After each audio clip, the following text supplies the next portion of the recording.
गाजी मलिक ने खिलजी वंश के आखिरी शासक कुतुबुद्दीन मुबारक खिलजी की हत्या कर दिल्ली में तुगलक वंश की स्थापना की और गयासुद्दीन तुगलक के नाम से दिल्ली के सिंहासन पर बैठा। वह मूल रूप से तुर्क भारतीय था, जिसके पिता तुर्की और माँ हिंदू थी। गयासुद्दीन तुगलक ने 5 वर्षों तक शासन किया और दिल्ली के समीप एक नया नगर तुगलकाबाद बसाया। खिलजी वंश के शासनकाल में गयासुद्दीन को दीपालपुर के गवर्नर के रूप में नियुक्त किया गया था। अलाउद्दीन खिलजी के काल में उसने मुल्तान, उच्छ और सिंध को चगतई खान के आक्रमणों से सुरक्षा प्रदान की।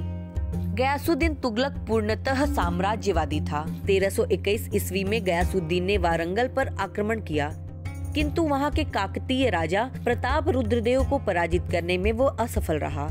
1323 ईस्वी में द्वितीय अभियान के अंतर्गत गयासुद्दीन तुगलक ने शहजादे जौना खां यानी मोहम्मद बिन तुगलक को दक्षिण भारत के सल्तनत के प्रभुत्व की पुनः स्थापना के लिए भेजा। जौना खान ने वारंगल के काकतीय एवं मदुरा के पांड्य राज्यों को विजित कर दिल्ली सल्तनत में शामिल कर लिया। गयासुद्दीन के समय से ही दक्षिण के राज्यों को दिल्ली सल्तनत में मिलाया गया। इन राज्यों में सर्वप्रथम वारंगल था।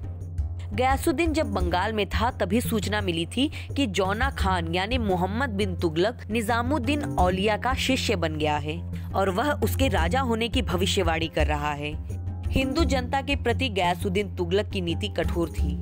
गयासुद्दीन तुगलक संगीत का घोर विरोधी था। जब गयासुद्दीन तुगलक बंगाल अभियान से लौट रहा था, तब लौटते समय तुगलकाबाद से 8 किलोमीटर की दूरी पर स्थित अफगानपुर में एक महल में उसकी मौत हो गई।